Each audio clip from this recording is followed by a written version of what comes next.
Hello students, स्वागत है आप सभी का हमारे इस चैनल डीएनएसटी नाइट स्टडी में। बच्चों, हम लोग यहाँ पे यूनिट 4 यानी कि माइकोलॉजी पढ़ रहे थे और लास्ट के मैंने 2 क्लासेस में जितने भी इसके जनरल कैरेक्टर हैं जो कि फंगस के होते हैं उन सभी के बारे में मैंने आप लोग को अच्छे से बता दिया था। लास्ट क्लास में मैंने क्लासिफिकेशन भी बताया था कि किस तरह से फंगस को अलग अलग ग्रुप में बांटा गया है ना। अगर आपने नहीं देखा है तो लेक्चर्स को तो पहले जाके देख लीजिएगा। शुरू के फर्स्ट और सेकंड लेक्चर में ही मैंने इसका डिस्कशन किया है। आइए आगे बढ़ते हैं और इसमें आज से हम लोग शुरू कर रहे हैं बच्चों की फंगस के अंदर जितने अलग अलग जीनस हैं उनकी क्या क्या मेन इंपॉर्टेंट प्रॉपर्टीज है। ठीक, क्योंकि ये जो यूनिट है इसमें आपको जीनस उठा के क्वेश्चन पूछेगा भाई कि हाँ सैकरोमाइसिस है जो कि एक तरह का ईस्ट है, ये इसका रिप्रोडक्शन का जरिया क्या है, किन तरह के स्पोर से ये सेक्सुअली रिप्रोड्यूस करता है, कैसी इसकी लाइफ साइकिल चलती है। बिल्कुल उसी तरह अलग अलग जीनस हैं जो कि आपको फंगस में मिल जाएंगे, जो कि आपको यूनिट 4 में दिए गए हैं और उन्हीं को आज से हम लोग इस लेक्चर से शुरू करने वाले हैं। ठीक, तो अब से समझ लीजिए कि एडवांस कैरेक्टर हम पढ़ेंगे, जितना जनरल कैरेक्टर था वो सब मैंने डिस्कस करा दिया फर्स्ट और सेकेंड लेक्चर में। ठीक, तो आज से हम लोग यही शुरू करेंगे। तो चलिए आगे बढ़ते हैं और देख लेते हैं आज से कि इसमें क्या क्या सब डिविजन है अलग अलग जो कि फंगस के अंदर पाए जाते हैं और हर एक सब डिविजन का क्या कैरेक्टर है और उसी सब डिविजन के अंदर आएगा जीनस, तो वो जीनस की क्या प्रॉपर्टीज है उनको भी देखते हुए हमें चलना है। चलिए, तो सबसे पहले बच्चों इसमें हम लोग बात करने वाले हैं जिस जीनस की, वो है मिक्सोमाइकोटिना। ठीक है, जीनस बोल रही हूँ सब डिविजन की, जिसे हम लोग कहते हैं मिक्सोमाइकोटिना। अब मिक्सोमाइकोटिना की क्या कैरेक्टर है, सबसे पहले आपको यही सब डिविजन है फंगस के अंदर जो पढ़ना है। और आपने देखा होगा क्लासिफिकेशन आपको क्लास तक याद रखना है। ठीक है, तो सब डिविजन है, फाइलम अलग आता है, डिवीजन आता है, फिर क्लास आता है, तो क्लास तक आपको इसको याद रखना पड़ेगा। ठीक, चलिए तो इसमें आगे हम लोग आते हैं और देखते हैं कि मिक्सोमाइकोटिना जो है इसकी क्या क्या कैरेक्टरिस्टिक्स है। तो मिक्सोमाइकोटिना जो होता है इसकी कुछ स्पेशल कैरेक्टर हैं जो इनको बाकी फंगस से अलग बनाता है। क्या है ये इनके स्पेशल कैरेक्टर्स, उसी को आज हम लोग देखने वाले हैं। तो इनको देखिए ज्यादातर प्लाज्मोडियल स्लाइम मोल्ड्स कहा जाता है। बहुत इंपॉर्टेंट है ये चीज कि इनको क्या कहा जाता है, स्लाइम मोल्ड्स। इनका दूसरा नाम जो है वो है स्लाइम मोल्ड्स। ये याद रखिएगा, क्वेश्चन पूछ देगा कि स्लाइम मोल्ड्स जो है वो हम किस फंगस के सब डिविजन को कहते हैं, तो मिक्सोमाइकोटिना को कहते हैं। अब देखिए वर्ड में ही माइको आ रहा है, माइको का मतलब ही हो गया कि फंगस और शुरू में आ रहा है मिक्सो। मिक्सो का मतलब होता है स्लाइम मोल्ड्स का ये दूसरा नाम है, टेक्निकल नाम दिया गया है। ठीक है, तो ये मिक्सोमाइकोटिना होते हैं, स्लाइम मोल्ड्स होते हैं, प्लाज्मोडियल स्लाइम मोल्ड्स होते हैं। आपने जैसे कई बार यूट्यूब वगैरह पे देखा होगा, स्लाइम्स जो होते हैं वो कैसे होते हैं देखने में, काफी उनके अंदर लचीलापन होता है और स्लाइम जैसे लिक्विड मटेरियल देखने में तो लिक्विड जैसा लगेगा और हाथ में उठाने के बाद जेल जैसा लगता है। बिल्कुल उसी तरह की इनकी भी बॉडी होती है। स्लाइम मोल्ड्स इनका नाम जो पड़ा है वो इसी बेसिस पे पड़ा है कि ये इस तरह के मोल्ड्स हैं, इस तरह के फंगस है जिनकी बॉडी एक स्लाइम जैसी होती है। जहां पे भी जिस भी सबस्ट्रेटम पे ये उगेंगे वहां पे ये फैल जाते हैं और वहां पे फैलने के बाद में ये देखने में एक स्लाइम जैसे दिखेंगे, जेली जैसे दिखते हैं इनकी बॉडी। ठीक, तो इस तरह से स्लाइम मोल्ड्स देखने में होते हैं, उन्हीं का नाम है मिक्सोमाइकोटिना। ठीक, और समटाइम्स इनको असेल्युलर स्लाइम मोल्ड्स भी कहा जाता है। तो ये एक दो नाम है जिनके पॉपुलर नाम है जिनकी वजह से इन्हें जाना जाता है। अब ये इनके अंदर का जो फेज है ट्रॉफिक फेज जो आता है, जहां पे ये कह सकते हैं कि रहते हैं जिस फॉर्म में, वो ज्यादातर फ्री लिविंग होते हैं, मतलब किसी पे डिपेंडेंट नहीं है, आराम से अपने मतलब अकेले भी रह सकते हैं। फ्री लिविंग का मतलब ये होता है आजादी से जीना, है ना। आजादी से जीने का मतलब क्या है, आप किसी पे निर्भर नहीं है, आप किसी से बंधे हुए नहीं है। तो ये फ्री लिविंग होते हैं, मोबाइल भी होंगे, मतलब कि मूव करने लायक होते हैं, इधर उधर जा आ सकते हैं। और असेल्युलर होते हैं, सिनोसिटिक होते हैं। ठीक है, सिनोसिटिक का मतलब मैंने जनरल कैरेक्टर में बताया था बच्चों, ऐसा फंगस का हाइफी जो मल्टी न्यूक्लिएटेड होता है लेकिन सेल वॉल नहीं बना होता है। असेप्टेट भी हम इसको बोल सकते हैं दूसरे नाम में। तो ये क्या है यहाँ पे कि ये पूरी तरह से सिनोसिटिक होते हैं, मल्टी सेल्युलर होंगे, देखिए साफ साफ लिखा ना, मल्टी न्यूक्लिएटेड होते हैं, असेल्युलर होते हैं, सैप्रोबिक प्लाज्मोडियम होते हैं। ठीक, तो सैप्रोफिटिक नेचर थोड़ा सा दिखाते हैं। सैप्रोफिटिक नेचर का मतलब ये है पढ़ चुके हैं हम लोग कि ऐसे फंगस जो अपना न्यूट्रिशन कहाँ से ले रहे हैं, किसी भी एक डेड बॉडी से ले रहे हैं। तो डेड बॉडी से जब अपना न्यूट्रिशन लेने वाले फंगस होते हैं, उन फंगस को किस कैटेगरी में रखा जाता है, या उन फंगस को क्या बोला जाता है, तो उनको बोला जाता है सैप्रोफाइट्स या सैप्रोबिक। ठीक, यही अगर बॉडी जिससे न्यूट्रिशन ये लेते हैं ये फंगस, अगर वो लिविंग बॉडी होती तो नाम इनका क्या हो जाता, पैरासिटिक हो जाता। ठीक है, ये जो स्पोर्स हैं ये कहाँ डेवलप करते हैं, एक पेरिडियम के ऊपर डेवलप करते हैं। इनके स्पोर्स जो होंगे, मैंने जैसे जनरल कैरेक्टर में ही बताया था कि भाई फंगस को अगर अपनी पॉपुलेशन बढ़ानी है तो उनको अपनी बॉडी से स्पोर्स बनाना पड़ता है। स्पोर उनका वो पार्ट है बॉडी का जिसके अंदर इतनी क्षमता है कि वो एक नई बॉडी बना देगा। तो कहीं ना कहीं इनके अंदर का भी जो स्पोर्स है वो एक पेरिडियम के अंदर डेवलप करता है, या उसी के ऊपर ये प्रेजेंट रहता है। परसिस्टेंट मतलब उसके ऊपर पाया जाता है फ्रक्टिफिकेशन के अंदर, जहां पे ये स्पोर्स बन रहे हैं उसी को फ्रक्टिफिकेशन कहते हैं। फ्रूट्स इनके हैं एक तरह से स्पोर्स इनके फंगस के। ठीक, अब हर एक स्पोर जो है वो जब जर्मिनेट करेगा, मतलब जब वो उगेगा आगे बढ़ेगा, तो वो 4 अलग अलग स्वार्म सेल्स बनाता है। क्या बनाता है, 4 अलग अलग स्वार्म सेल्स। इस तरह से ये 4 सेल्स बनेंगे। अब इनके अंदर बात करें अगर असेक्सुअल रिप्रोडक्शन की, तो असेक्सुअल रिप्रोडक्शन इनके अंदर बाइनरी फिजन की मदद से होता है। सब पढ़ चुके हैं बाइनरी फिजन क्या होता है, जनरल कैरेक्टर में बच्चों बता चुकी हूँ कि कैसे एक ही बॉडी टूटकर 2 हिस्से में जब बट जाती है तो उसको हम लोग बाइनरी फिजन कहते हैं। तो वो बाइनरी फिजन आपको मिक्सोमाइकोटेना में देखने को मिलेगा। ये इनके असेक्सुअली रिप्रोड्यूस करने का जरिया है। दूसरा, अगर सेक्सुअल रिप्रोडक्शन की बात करें तो सिंपली क्या होता है, 2 अलग अलग तरह के भाई स्ट्रेन्स होंगे, 2 हाइफी होगा जो फ्यूज कर जाएगा, साथ आ जाएगा, और उसी से रिजल्ट में क्या बन जाएगा, एक जाइगोट बनेगा। और यही जाइगोट के वापस से क्या बनेगा, एक नई बॉडी बना लेगा। और जो इनकी बॉडी है वो प्लाज्मोडियम की बॉडी होती है। प्लाज्मोडियम ऐसी बॉडी होती है जिनका कोई फिक्स शेप नहीं होता है, एक स्लाइम के जैसे जैसे। ठीक, मतलब कोई एक पर्टिकुलर ना तो सेल वॉल बना है, ठीक, ना तो पूरी तरह से साइटोप्लाज्म एक जगह है। इनका साइटोप्लाज्म हमेशा अलग अलग शेप लेता रहेगा, कोई फिक्स शेप ना होना, ये सब इनकी खासियत होती है। तो भाई इनका जो जाइगोट है जो सेक्सुअल रिप्रोडक्शन के बाद बनता है, वो जाइगोट वापस से जो नई बॉडी बनाएगा इनकी, उस बॉडी का नाम क्या है, प्लाज्मोडियम होता है। इसीलिए देखिए इसमें प्लाज्मोडियल स्लाइम मोल्ड्स भी इनका दूसरा नाम इनको दिया गया है। ठीक, तो ये नाम आपको याद रखने हैं। न्यूट्रिशन की बात करें तो ये फैगोट्रॉफिक होते हैं। अब आप बोलेंगे कि मैम ने तो जनरल कैरेक्टर्स में 3 ही तरह के न्यूट्रिशन का जरिया बताया था कि या तो पैरासिटिक होंगे, या तो सैप्रोफिटिक होंगे, और या तो सिम्बायोटिक रिलेशन दिखाएंगे या सिम्बाइसिस दिखाएंगे। पैरासिटिक तब जब बॉडी लिविंग हो, सैप्रोबिक तब जब बॉडी डेड हो, वहां से जब फंगस न्यूट्रिशन ले, और जब सिम्बायोटिक रिलेशन हो, मतलब पार्टनरशिप इक्वल की चल रही है, मतलब इक्वल लेन देन का काम चल रहा है 2 पार्टनर्स के बीच में, कोई नुकसान नहीं पहुंचा रहा है एक दूसरे को, दूसरा वाला पहले को, तो इस तरह के रिलेशन को हम सिम्बायोसिस बोलते हैं। अब आप बोलेंगे ये क्या है फिर, तो बच्चों इसमें क्या होता है ना, ये नेचर मतलब इनगल्फिंग नेचर, निगल जाना। तो जब ऐसे कोई ऑर्गेनिज्म फंगस होते हैं, कोई भी बॉडी होती है जो कि आसपास का जो मटेरियल है जो उसको वो एक खाने के तौर पर यूज करते हैं, वो उसको निगल जाए, बॉडी में चबा नहीं रहे हैं, उसको निगल जा रहे हैं, तो निगलने को हम लोग बोलते हैं। निगलने के थ्रू जब हम खाना कोई ऑर्गेनिज्म खा रहा है, कोई ऑर्गेनिज्म एक ऑर्गेनिज्म है जो चबा के खा रहा है, जो न्यूट्रिशन को एब्जॉर्ब कर ले रहा है, दूसरा है जो खाने को सामने जो भी है उसको खाना मिल रहा है उसको निगल जा रहा है। तो ऐसे ऑर्गेनिजम्स को हम फैगोट्रॉफिक कहते हैं, जो इंगल्फ कर जाते हैं फूड मटेरियल। तो इन स्लाइम मोल्ड्स की खासियत यही है कि इनकी बॉडी जैसे ये थोड़ी सी इरेगुलर सी है, इनके आसपास जो भी खाना रहेगा उसको ये निगल जाते हैं, ये इनकी खासियत होती है। वेजिटेटिव पार्ट में क्या होता है, प्रोटोप्लास्ट होता है। और आज अभी नहीं कितनी बार बता चुकी हूँ बच्चों कि जो प्रोटोप्लास्ट होता है उसकी खासियत यही है कि उसमें सेल वॉल नहीं होता है, एक ऐसा सेल जिसका सेल वॉल ना हो। ठीक, तो इनका जो कह सकते हैं, जो मैं पहले ही बता चुकी हूँ कि इनके स्लाइम मोल्ड्स के पास कोई सेल वॉल नहीं होता, तो वही चीज इधर भी आपको देखने को मिलेगी कि इनकी बॉडी में सिर्फ ये प्रोटोप्लास्ट है, ठीक है, जो कि प्लाज्मा मेम्ब्रेन से सिर्फ घिरा हुआ है। मतलब प्लाज्मा मेम्ब्रेन के बाहर तो एक सेल वॉल भी होती है, जैसे कि आपने कभी भी सेल का स्ट्रक्चर पढ़ा है, ठीक, तो कैसा पढ़ा है भाई कि ये सेल है, इसकी ये मेम्ब्रेन है जिसको हम सेल मेम्ब्रेन या प्लाज्मा मेम्ब्रेन कहते हैं, और सबसे बाहर में ये वॉल होता है। बट इनके अंदर ये सेल वॉल नहीं होगा, तो इनकी सबसे बाहरी कवरिंग क्या बनेगी, इसकी प्लाज्मा मेम्ब्रेन की बनेगी, जिसमें सेल वॉल क्या होता है, डिवॉइड मतलब एब्सेंट होता है।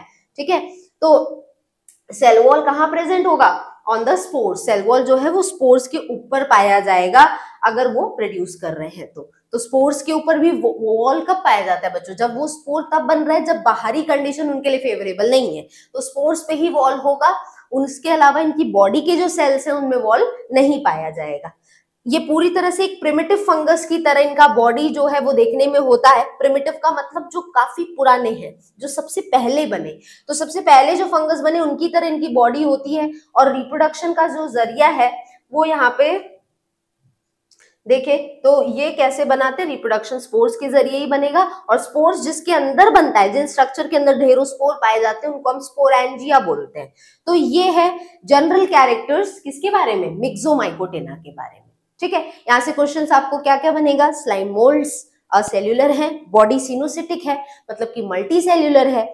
उसके अलावा ये फैगोट्रोफिक नेचर न्यूट्रिशन में दिखाते हैं, असेक्सुअल रिप्रोडक्शन बाइनरी फ्यूजन से है, सेक्सुअल रिप्रोडक्शन गैमेट्स की फ्यूजन से है। बस इतनी 6-7 पॉइंट्स आपको इनके अंदर याद रखना है। समझ में आ गया की पॉइंट्स क्या है जो आपको इधर से याद रखने की जरूरत है। ठीक, चलो आगे बढ़ते हैं। नेक्स्ट है बच्चों जाइगोमाइकोटिना, वो हो गया आपका पहला सब डिविजन आपका मिक्सोमाइकोटिना। दूसरे सब डिविजन पे आते हैं। अब देखिए अब आप बोलेंगे मैम जीनस भी तो पढ़ा रही है सब में, तो बच्चों मिक्सोमाइकोटिना में आपको कोई जीनस नहीं पढ़ना, आपका सिलेबस अगर आप उठाएंगे तो। अब दूसरे अगर हम सब डिविजन पे आए तो दूसरा सब डिविजन है जाइगोमाइकोटिना। अब जाइगोमाइकोटिना के अंदर आपको पढ़ना है, ठीक है, इसके अंदर एक जीनस पढ़ना है जिसे हम राइजोपस कहते हैं, और जो आपके लिए आई थिंक नया नहीं है। राइजोपस आपने सबने पढ़ा है, 10th से पढ़ते आ रहे हैं ना, 10th में भी पढ़ा होगा राइजोपस के बारे में। चलिए तो जान लेते हैं जाइगोमाइकोटिना के कुछ कैरेक्टर्स, या तो सिंपली हम डायरेक्टली राइजोपस के बारे में जानेंगे। ठीक है, चलो देख लेते हैं राइजोपस। क्योंकि देखिए बच्चों जो भी राइजोपस के कैरेक्टर होंगे वही जाइगोमाइकोटिना के भी कैरेक्टर्स होंगे। ठीक, उसी तरह का रिप्रोडक्शन का जरिया होगा, उसी तरह से बॉडी स्ट्रक्चर होगा, उसी तरह से इनकी लाइफ की साइकिल चलेगी, तो कुछ नया नहीं मिलने वाला। तो अगर मैं कहूँ ये ना पढ़ा के अगर मैं डायरेक्टली जीनस की बात कर रही हूँ तो समझ लीजिएगा कि इन्हीं के जो कैरेक्टर्स हैं वो इनके कैरेक्टर्स तो जरूर होंगे, है ना, तो वो चीज रहेगी। चलिए तो सब डिवीजन की बात करें तो जाइगोमाइकोटिना है, और जाइगोमाइकोटिना के अंदर जो क्लास आता है बच्चों उस क्लास को बोलते हैं जाइगोमाइसीटीज। और जो इसके अंदर आपको जीनस पढ़ना है वो जीनस है आपके अंदर, देखिए इसके अंदर ढेरों जीनस आते हैं, ऐसा नहीं सिर्फ एक जीनस आता है, बहुत सारी जीनस आते हैं। आपको पढ़ना जो है बच्चों वो है राइजोपस। ठीक है, तो जाइगोमाइकोटिना के अंदर आपको राइजोपस जो है ये जीनस पढ़ना है। तो सब डिवीजन और क्लास में कंफ्यूज मत होइएगा बच्चों, क्योंकि आपने 11th में जब पढ़ा होगा तो आपने डायरेक्टली जाइगोमाइसीटीज पढ़ा होगा, एस्कोमाइसीटीज पढ़ा होगा, लेकिन इन क्लास के ऊपर एक सब डिवीजन भी आता है। तो सब डिवीजन का जो सफिक्स है वो यहाँ पे टिना लगता है। ठीक है, तो माइकोटिना तो ये सफिक्स लगता है, तो अगर INA लास्ट में लग रहा है तो समझ लीजिएगा ये सब डिवीजन की बात हो रही है। जैसे मिक्सोमाइकोटिना है, जैसे अभी जाइगोमाइकोटिना है, जैसे अभी आएगा एस्कोमाइकोटिना, उसके बाद बेसिडियोमाइकोटिना, ड्यूटेरोमाइकोटिना, ये सब डिवीजन के नाम है जिसका क्लास जो है वो जाइगोमाइसीटीज अभी के लिए है फिलहाल।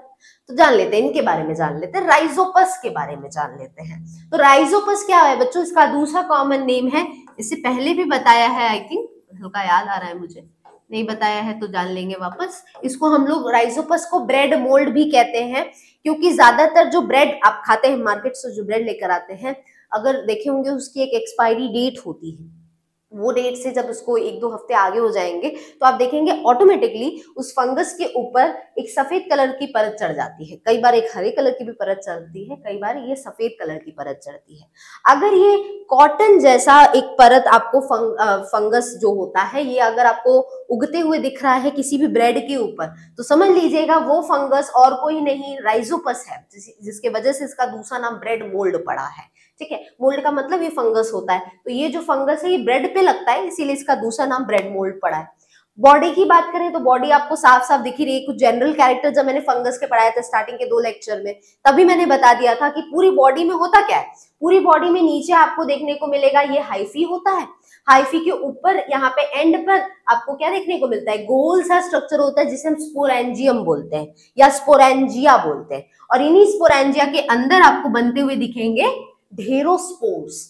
तो ये स्पोर्स जो है वो इसके अंदर बनते रहते हैं। अब जब ये बाहरी कंडीशन इनके लिए सही रहेगी, फेवरेबल रहेगी, तब अपने आप ये जो स्पोरेंजियम की जो ये मोटी परत है, जो इसकी वॉल है, वो टूट जाएगी और टूटने के बाद अंदर के जितने स्पोर्स हैं वो बाहर आ जाएंगे।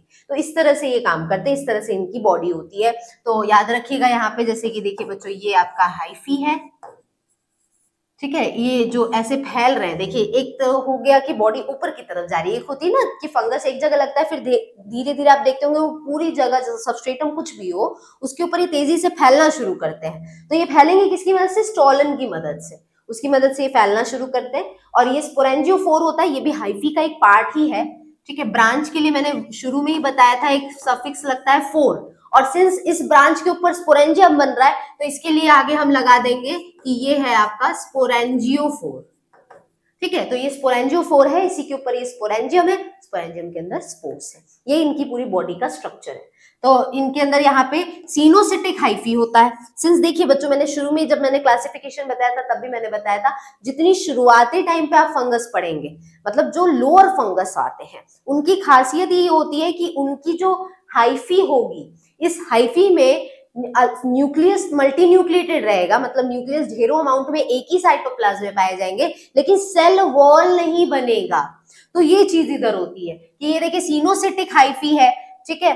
और यहाँ पे इसका मतलब ही यही है, इस टर्म का मतलब है कि मल्टी न्यूक्लिएटेड हाइफी है, जहां पे सेप्टा या वॉल नहीं बना है। तो इसका मतलब है कि जो इनकी हाइफी है इसमें ये मल्टी न्यूक्लिएटेड कंडीशन चल रही है, सेल वॉल नहीं बना है, ऐसी कुछ कंडीशन रह गई है, ठीक। तो ये सिनोसिटिक हाइफी, ये खासियत होती है, जितने लोअर फंजाई पढ़ेंगे, जाइगोमाइसिटीज में पढ़ेंगे, उसके अलावा ऊमाइसिटीज होता है, ये सब की खासियत है सिनोसिटिक हाइफी। जैसे आपने मिक्सोमाइकोटिना में भी देखा, उसमें भी क्या था, उसमें भी सिनोसिटिक हाइफी था। तो अब ये सिनोसिटिक हाइफी यहीं तक खत्म हो जाता है, क्योंकि इसके बाद वाले जितना क्लासिफिकेशन है, एस्को, बेसिडियो, ड्यूट्रोमाइकोटिना, ये तीनों में आपको सेप्टेट हाइफी दिखेगा। मतलब अब जो हाइफी है वो एडवांस हो जाएगा, और एडवांस होने का मतलब है कि जितना न्यूक्लियस उतना उसके बीच बीच में ये सेल वॉल बनता रहेगा। तो ये है एडवांस कैरेक्टर। अब सिंस हम शुरुआत का टाइम का फंगस पढ़ रहे हैं तो उनके अंदर एडवांस कैरेक्टर तो नहीं होगा, तो एडवांस कैरेक्टर ना होने का मतलब है कि सेल वॉल ना बनना, और उसका मतलब है कि एक जो इनका हाइफी का साइटोप्लाज्म है वो मल्टी न्यूक्लिएटेड होगा। इसी के जिसके लिए हम लोग दूसरा टर्म क्या यूज करते हैं, सिनोसिटिक। तो हाइफी इनका सिनोसिटिक है। मोटाइल सेल्स नहीं है, एब्सेंस है, मतलब कि मोटाइल सेल्स यहाँ पे नहीं पाए जाते इनकी बॉडी में। और सेक्सुअल रिप्रोडक्शन जो है वो गैमेटोएंजियल कॉपुलेशन से होता है। अब आप बोलेंगे गैमेटोएंजियल कॉपुलेशन क्या है? बच्चों, सेक्सुअल रिप्रोडक्शन का ये एक टाइप है, ठीक है। गैमेटोएंजियल कॉन्टैक्ट, गैमेटोएंजियल कॉपुलेशन, ये सब अलग अलग सेक्सुअल रिप्रोडक्शन के टाइप्स होते हैं जो कि आप एमएससी लेवल पे पढ़ेंगे। तो गैमेटोएंजियल कॉपुलेशन एक तरीका है सेक्सुअल रिप्रोडक्शन का, उसी के मदद से यहाँ पे आगे चल के जाइगोट या जाइगोस्पोर बनता है। अब यही जाइगोस्पोर जब एनवायरनमेंट में जर्मिनेट करेगा तो एक नया फंगस, एक नया राइजोपस बना देगा। तो यही चीज होती है। सेक्सुअल रिप्रोडक्शन की बात करें तो ये स्पोरेंजियोफोर्स की मदद से होता है। अब जरा कॉपी पेन लेके बैठ जाइए और कुछ आपको लिखना है। इधर क्या लिख लेंगे? देखो, तो यहाँ पे देखिए लिखा है नॉन मोटाइल स्पोर्स। देखो, दो तरह के स्पोर्स होते हैं अगर फंगस की बॉडी की बात करें। एक ऐसे स्पोर्स होते हैं जो मोटाइल होते हैं, और मोटाइल स्पोर के लिए हम लोग ये टर्म यूज करते हैं, उसको बोला जाता है जूस्पोर। जूस्पोर मोटाइल स्पोर को कहते हैं। नॉन मोटाइल स्पोर्स जो है बच्चों वो दो तीन तरह के होते हैं। क्या क्या है? एक तो इधर आपको दिख गया स्पोरेंजियोस्पोर, ठीक। दूसरा होता है अप्लानोस्पोर। क्या होता है? अप्लानोस्पोर। ये देखो, असेक्सुअल स्पोर्स के नाम बता रही हूं, याद रखो इसको, ठीक है। तो अप्लानोस्पोर होता है। अप्लानोस्पोर की खासियत क्या है बच्चों? इसकी खासियत है कि इसके अंदर फ्लैजिला, इस स्पोर के अंदर फ्लैजिला जो होगा वो नहीं पाया जाएगा। तो वो चीज इधर आपको देखने को मिलेगी। तो अप्लानोस्पोर होता है, स्पोरेंजियोस्पोर होता है, और तीसरा एक और स्पोर पाया जाता है, इसको कोनिडिया कहते हैं। ये आपको आगे चल के मिलेगा, कोनिडिया वर्ड, ठीक है। तो अगर क्वेश्चन पूछेगा आपको कि कोनिडिया किस तरह का स्पोर है, सेक्सुअल स्पोर है कि असेक्सुअल स्पोर, तो याद रखिएगा अप्लानोस्पोर, स्पोरेंजियोस्पोर, कोनिडिया जो सिंपली आप कह सकते हैं, इसके आगे स्पोर नहीं लगता, इसका मतलब ये नहीं स्पोर नहीं है, इसका ये एक तरह का स्पोर होता है। तो कोनिडियास, अप्लानोस्पोर और स्पोरेंजियोस्पोर, इसको आप कॉपी में लिख लीजिए कि ये तीनों एक तरह के असेक्सुअल स्पोर हैं। सेक्सुअल स्पोर्स जो होंगे उनका नाम हमेशा उनके क्लास पे या सब डिवीजन पे पड़ा होगा। जैसे मैं यहाँ पे सेक्सुअल स्पोर की बात करूं तो देखिए इधर क्या बना है, जाइगोस्पोर बना है।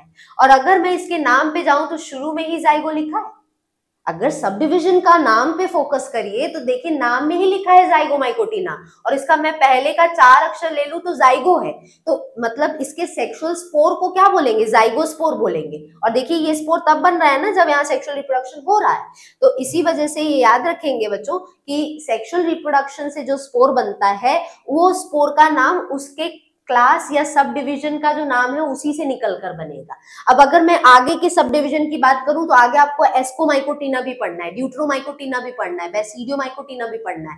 मतलब इन सारे सब डिवीजन का जो सेक्सुअल स्पोर है उनका नाम क्या पड़ेगा। अब जैसे मैं कहूं एस्कोमाइकोटिना तो उसके सेक्सुअल स्पोर का नाम क्या पड़ा, एस्को, शुरू का एस्को निकाल लो और आगे स्पोर जोड़ दो, तो एस्कोस्पोर उनका सेक्सुअल स्पोर है। बिल्कुल उसी तरह जाइगोमाइकोटिना के जो सेक्सुअल स्पोर है उनको क्या बोलेंगे, जाइगोस्पोर बोलेंगे। ठीक है, इस तरह से इसको आपको याद रखना है। तो ये यहाँ पे जाइगोस्पोर बन गए। ठीक, और असेक्सुअल स्पोर यही 3 तरीके से ये स्पोर्स बनते हैं। कोई भी फंगस आप उठा लीजिए, सब में इन्हीं 3 तरीके से असेक्सुअल रिप्रोडक्शन होता है, या तो कोनिडिया होगा, या तो अप्लानोस्पोर होगा, या तो स्पोरेंजियोस्पोर होगा। अब आप इधर बात कर रहे हैं, आप जैसे क्वेश्चन पूछ सकता है कि राइजोपस के जो असेक्सुअल स्पोर है उनको क्या नाम दिया गया है, तो याद रखिएगा स्पोरेंजियोस्पोर नाम दिया गया है। ठीक, याद रखेंगे इस चीज को। तो याद रखिएगा राइजोपस में असेक्सुअल रिप्रोडक्शन स्पोरेंजियोस्पोर से होता है, सेक्सुअल रिप्रोडक्शन में जाइगोस्पोर से होता है। यही आपको याद रखना है। अब जैसे जैसे हम लोग जीनस में आगे पढ़ेंगे आपको स्पोर का नाम याद रखना है।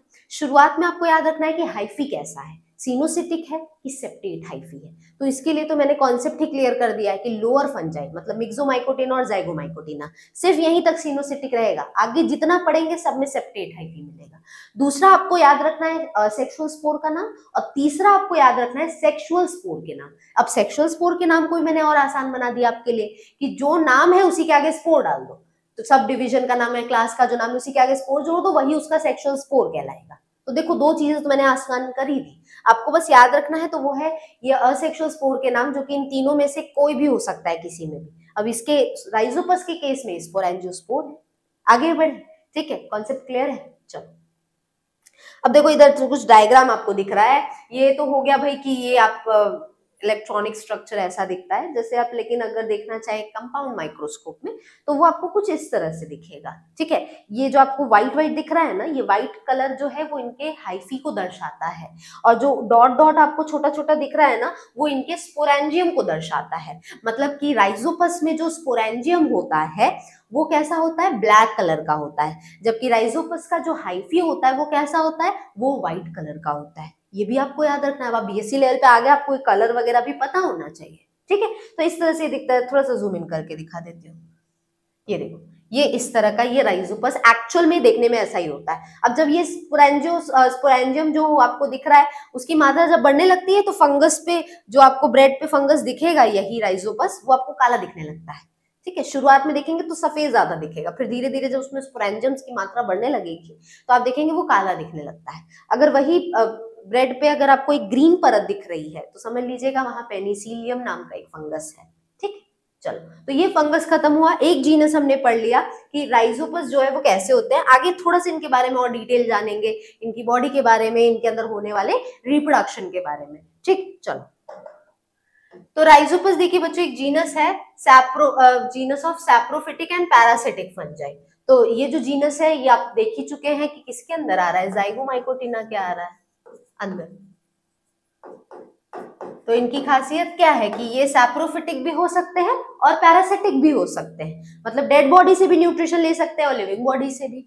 ठीक, ज्यादातर कहाँ पाए जाएंगे, हमेशा याद रखिएगा बच्चों, फंगस तो हमेशा नमी वाली जगह पे और दलदली जगह पे ही पाए जाते हैं, तो मॉइस्ट और डैम प्लेसेस पे पाए जाएंगे। ऑर्गेनिक सब्सटेंसेस जैसे कि वेजिटेबल पे हो गया, फ्रूट्स पे हो गया, ब्रेड हो गया, जेली हो गया, ये सब के ऊपर जब फंगस लगता है तो वो ज्यादातर ये फंगस राइजोपस होता है, इन सारी जगह पे पाए जाते हैं।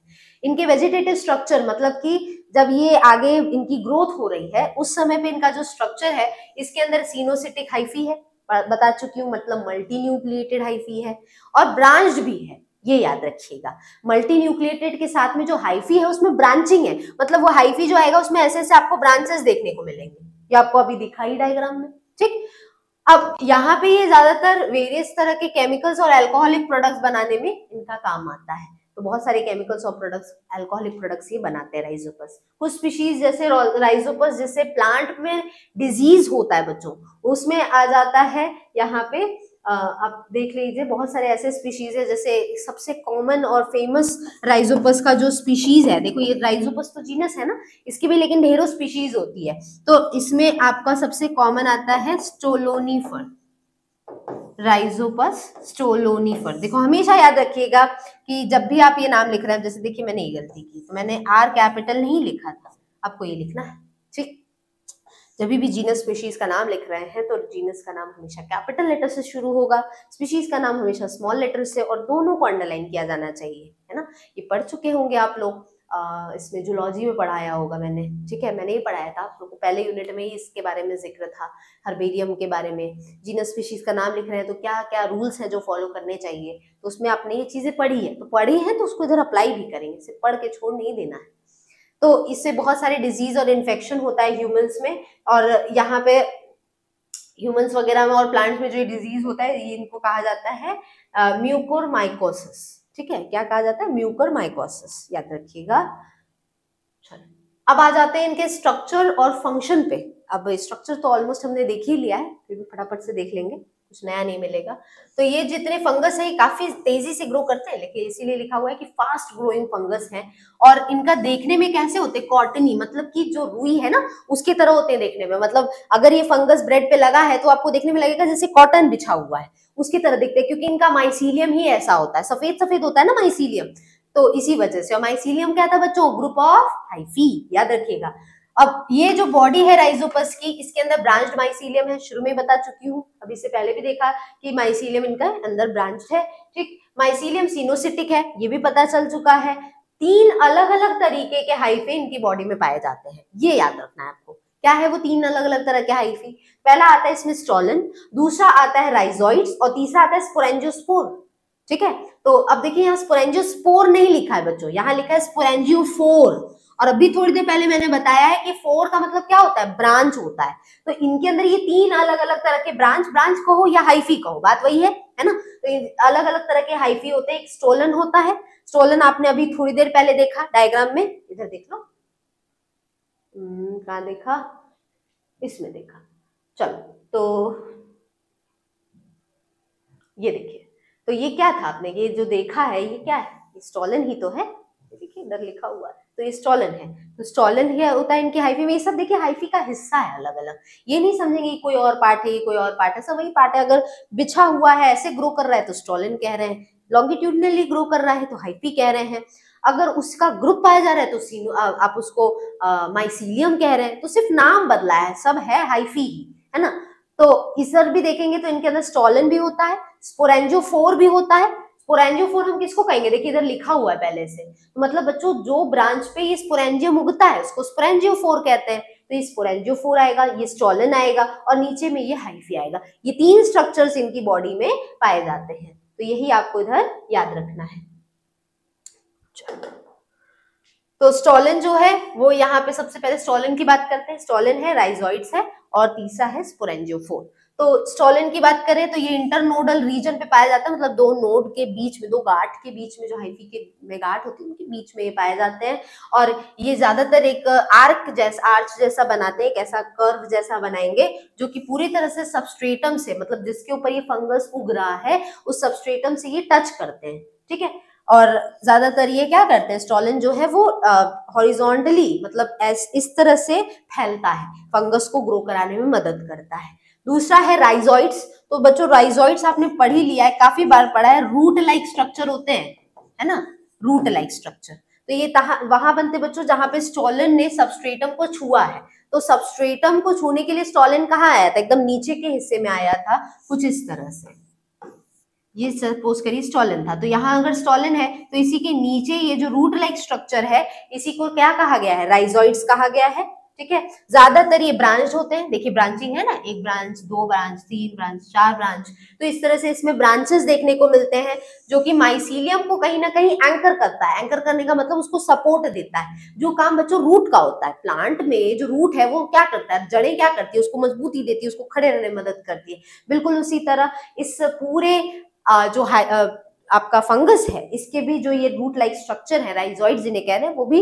एंकर करेगा माइसीलियम को सबस्ट्रेटम से और फूड भी एब्जॉर्ब करने में मदद करेगा। तो राइजोइड्स वही काम करते हैं जो कि प्लांट में रूट काम करता है, एब्जॉर्प्शन का और सपोर्ट का, वही काम इनका भी है। तीसरा आ गया स्पोरेंजियोफोर। तो बच्चों ये क्या है, फोर का मतलब ब्रांच, वो ब्रांच जिसके ऊपर आपका स्पोरेंजियम है उसी ब्रांच को क्या कहते हैं, स्पोरेंजियोफोर कहते हैं। तो वही चीज इधर भी आपको देखने को मिल रही है।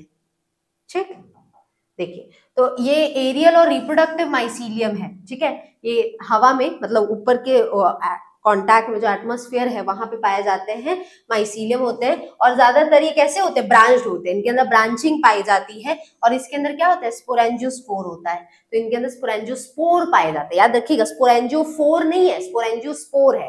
तो भाई ये जो ब्रांच था, अभी अभी आपने पढ़ा कि ये ब्रांच है और ब्रांच के ऊपर स्पोरेंजियोस्पोर है, तो ये स्पोरेंजियोस्पोर हुआ, इसके अंदर स्पोर्स जो है स्पोरेंजियोस्पोर, और ये जो ब्रांच है इसको क्या कहेंगे, स्पोरेंजियोफोर। तो देख रहे हैं कितना छोटा सा मिस्टेक कर देंगे अगर आपने ध्यान से नहीं पढ़ा तो। फोर लिखा है तो PHORE होगा, स्पोर लिखा है तो SPORE होगा, इसको पढ़ेंगे ध्यान से एग्जाम में।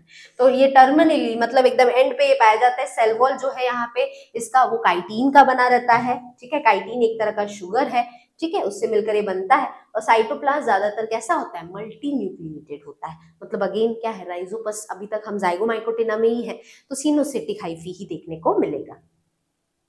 ये लास्ट में आ गया बच्चों इसका पूरा लाइफ साइकिल। तो लाइफ साइकिल में क्या होता है, लाइफ साइकिल में हम दो चीजों का जिक्र करते हैं, एक किस तरह से सेक्सुअल रिप्रोडक्शन चल रहा है और दूसरा किस तरह से सेक्सुअल रिप्रोडक्शन चल रहा है। जैसे हमने एल्गी में पढ़ा था, दोनों को कंबाइन कर दीजिए तो वही उसका लाइफ साइकिल कहलाता है। क्लियर है, तो यहाँ पे भी देख रहे हैं, तो ये राइजोपस का पूरा लाइफ साइकिल है। इसके देखिए इतने से हिस्से में सेक्सुअल रिप्रोडक्शन चल रहा है और बाकी का ये जो पूरा हिस्सा है यहाँ पे सेक्सुअल रिप्रोडक्शन चल रहा है। तो इसको जरा देख लेते हैं फटाफट से।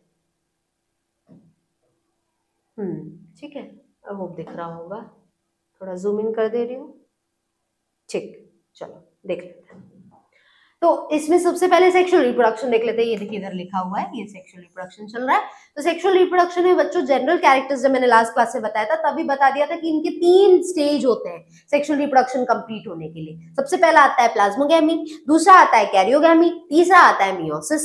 तो यहाँ पे भी अगर आप देख रहे हैं तो यही 3 स्टेज है जो कि इस पूरे सेक्सुअल रिप्रोडक्शन के साइकिल को राइजोपस की बॉडी में चला रहा है। चलो देखो इधर कहाँ से शुरुआत करेंगे। ये आ गया आपका, ये देखिए आ गया प्लाज्मोगैमी, ठीक, दूसरा आ गया देखिए यहाँ पे कैरियोगैमी, तीसरा आ गया देखिए यहाँ पे मियोसिस। अब इन तीनों के अलावा भी कुछ चीजें हैं उसको देख लेते हैं। तो यहाँ पे क्या हो रहा है, ये देखिए स्पोर से शुरुआत करते हैं कि एक नया स्पोर है जो कि जर्मिनेट किया और जर्मिनेट करके देखिए इसी स्पोर से देख रहे हैं नया नया ऐसा निकल रहा है स्ट्रक्चर, और इसी नए स्ट्रक्चर को क्या बोलेंगे, माइसीलिया बोलेंगे, हाइफी कहेंगे। तो स्पोर के अंदर से जो निकलता है धागे जैसा स्ट्रक्चर उसी को हम हाइफी या माइसीलियम करेंगे। ग्रुप में है अगर हाइफी तब माइसीलियम, अकेला है तो हाइफी। तो अब देख रहे हैं, अब यहाँ पे क्या हो रहा है, सपोज करिए 2 तरह के स्पोर्स हैं। अब एक स्पोर ने एक पॉजिटिव स्ट्रेन का हाइफी बनाया जबकि दूसरे स्पोर ने एक नेगेटिव स्ट्रेन का हाइफी बनाया। तो पॉजिटिव और नेगेटिव का मतलब हो गया कि ये दोनों एक में से एक मेल की तरह बिहेव कर रहा है, एक फीमेल की तरह। तो ऐसे में क्या होगा, दोनों का मेटिंग होगा, फ्यूजन होगा। तो देखिए गैमेटोएंजियल कांटेक्ट या फ्यूजन हो रहा है, इधर एक टाइप है सेक्सुअल रिप्रोडक्शन का। और इसी के गैमेटोएंजिया देखिए विथ हैप्लॉइड न्यूक्लियाई, ये यहाँ पे हैप्लॉइड न्यूक्लियाई होंगे, मतलब न्यूक्लियस के अंदर n नंबर का क्रोमोसोम होगा। और सिंस देखिए इसमें सेल वॉल बीच बीच में नहीं बनी है, इसका मतलब ये पूरा हाइफी कैसा है, सिनोसिटिक है। तो सिनोसिटिक हाइफी फ्यूज कर रहे हैं, अब जाके शुरुआत हुआ प्लाज्मोगैमी। ठीक, तो सबसे पहले फ्यूजन में साइटोप्लाज्म फ्यूज करेगा। साइटोप्लाज्म की फ्यूजन से देखिए हेटेरोकैरियोटिक स्टेज आ रहा है, मतलब 2 अलग अलग जो न्यूक्लियस हैं वो फ्यूज नहीं हुए हैं, बस एक ही साइटोप्लाज्म में दोनों न्यूक्लियस पाए जा रहे हैं। तो डाइकैरियोटिक स्टेज भी हम इसी को बोलते हैं, डाइकैरियन भी बोलते हैं। अब जाकर अब जब न्यूक्लियस फ्यूज कर जाते हैं तब हम उसको बोलेंगे कैरियोगैमी। ये सब मैंने डिटेल में बताया बच्चों जनरल कैरेक्टर में, ये नहीं बोलेंगे कि मैम ने इधर डिटेल में वापस नहीं बताया, सब जनरल कैरेक्टर में बता दिया, उससे जाके देख लीजिए अगर भूलता है तो कैरियोगैमी अब हुआ। अब कैरियोगैमी हुआ तो अब जाके क्या होगा, जब न्यूक्लियस फ्यूज कर गया तो डाइप्लॉइड न्यूक्लियस बनेगा, और जब 2n नंबर का न्यूक्लियस बन गया तो भाई इसको रेड्यूस करना जरूरी है, हाफ करना जरूरी है, जिसके लिए एक तरह का रिडक्शन डिवीजन चलेगा, सेल डिवीजन, और इसको हम लोग मियोसिस कहते हैं। अब जहां रिडक्शन डिवीजन हुआ तुरंत कैसे से स्पोर बन गए, एन टाइप के स्पोर बन गए। अब हर एक स्पोर वापस से क्या करेगा, नया माइसीलियम, तो फिर से ये साइकिल चल पड़ेगी। तो कुछ इस तरह से सेक्सुअल रिप्रोडक्शन राइजोपस की बॉडी में होता है।